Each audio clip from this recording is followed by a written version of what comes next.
Se suele decir que la simultaneidad de todas esas problemáticas nos llevan a una crisis ambiental, que yo la sumo, digamos, a la crisis energética, como se hizo en la apertura, a la crisis económica, a la alimentaria. Son una simultaneidad de crisis que en lo personal yo coloco la crisis ambiental como la de más gravedad de todas estas. Y lo digo porque tiene dos características.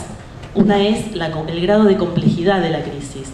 Hay elementos de la crisis ambiental que no son, digamos, gobernables por las decisiones que podamos tomar nosotros como sociedades. Hay un grado de incertidumbre y un grado de dificultad en la predicción de algunas cuestiones.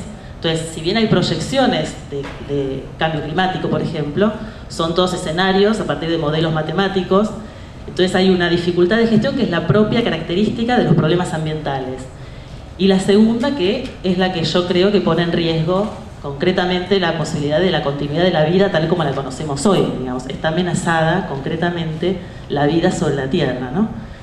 Y me agarro de un manifiesto para ver cuál es la visión latinoamericana, ¿no?, sobre la crisis, que es el Manifiesto por la Vida. Este manifiesto es del 98, es viejo ya, viejo más o menos.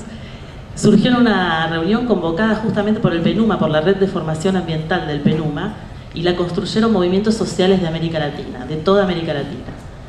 Y ahí, en esa declaración, se dice que la crisis ambiental es civilizatoria y se identifica claramente cuáles son las causas, ¿no? Entonces es una crisis del modelo económico, tecnológico y cultural. Y además está basado en ignorar, digamos, todas las posibles miradas alternativas. Menciona específicamente indígenas, pobres, mujeres. Hay muchísimos avances en eficiencia energética. Si nosotros observamos cómo se mueven las curvas de consumo energético en el mundo, vemos que siguen exactamente iguales. O sea, gana eficiencia, pero el consumo energético sigue siendo el mismo. Porque posiblemente al bajar el costo energético aumenta el consumo de productos con el mismo dinero, no sé.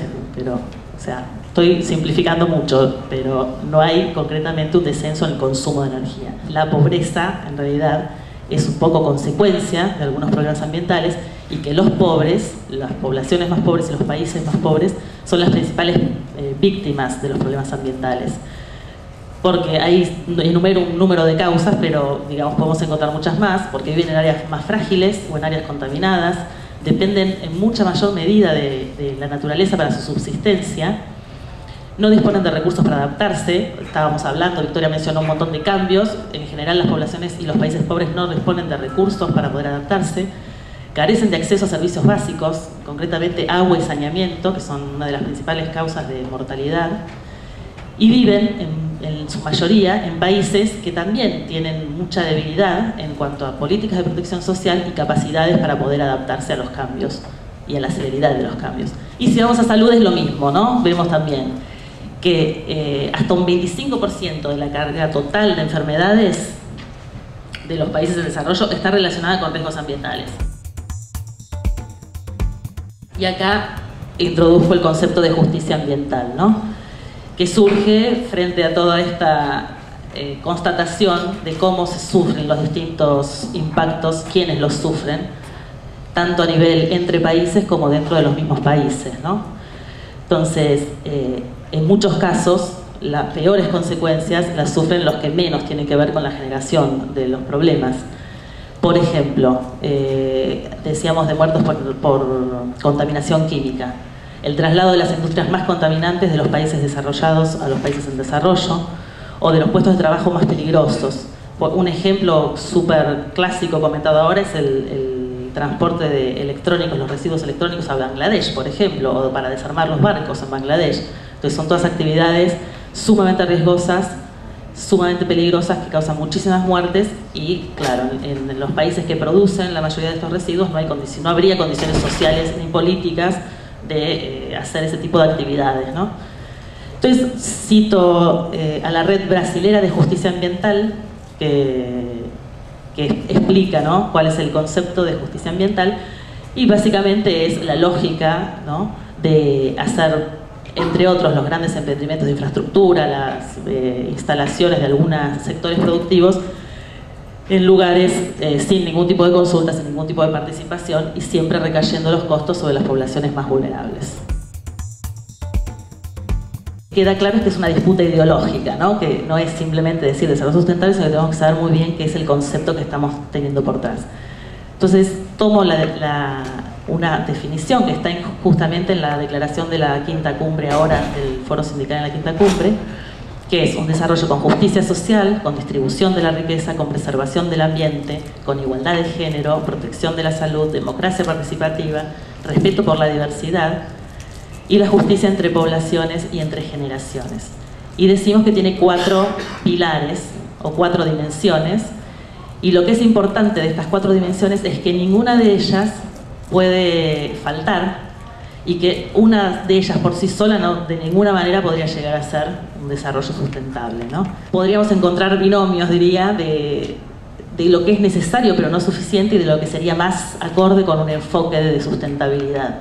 Por ejemplo, sería pasar del enfoque de seguridad alimentaria al de soberanía alimentaria, de necesidades básicas a necesidades humanas, de democracia delegativa a democracia participativa, de un salario suficiente a un trabajo decente, y podemos encontrar un montón de otros binomios de lo que sería una condición necesaria y lo que sería realmente empezar a discutir qué entendemos por sustentabilidad.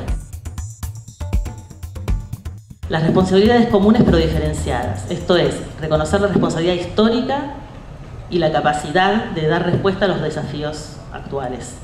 Un ejemplo es el protocolo de Kioto sobre el cambio climático, que van a discutir mañana sobre eso. Por ejemplo, ahí hay una responsabilidad histórica de los países industrializados, y concretamente es fondos de adaptación, transferencia y cooperación, o sea, cómo van ellos a asumir los costos de esas transformaciones y esas necesidades de adaptación. Cuando no tenemos certeza absoluta de que es algo inocuo, hay que aplicar ante todo el principio de precaución. Se aplica a transgénicos, por ejemplo, a nanotecnologías sería perfectamente aplicable. Y hay un ejemplo concreto que es muy avanzado, que es la norma REACH de productos químicos en Europa, que invierte la carga de la prueba. Esto es, ya no es el afectado que tiene que demostrar que un producto le está haciendo mal, sino que es quien lo quiere producir o importar que tiene que demostrar que no le va a producir nada, que es inocuo. El responsable de derecho de contaminación tiene que pagar, pero tiene que pagar por la recuperación. No es simplemente una multa y se agrega la responsabilidad penal que pueda tener, sino que debe pagar por la recuperación. Integración y cooperación a nivel regional y al interior de los países.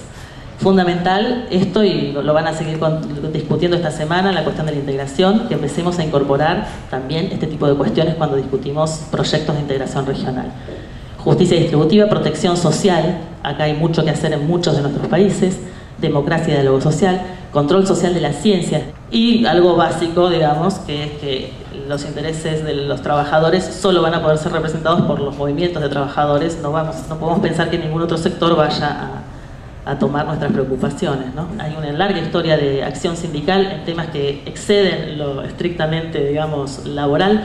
La lucha por las democracias en América Latina es un ejemplo claro. La experiencia en negociación, que otros grupos que están discutiendo y negociando estos temas no tienen. Y la experiencia que ya tenemos de mucho tiempo también de cooperación y solidaridad.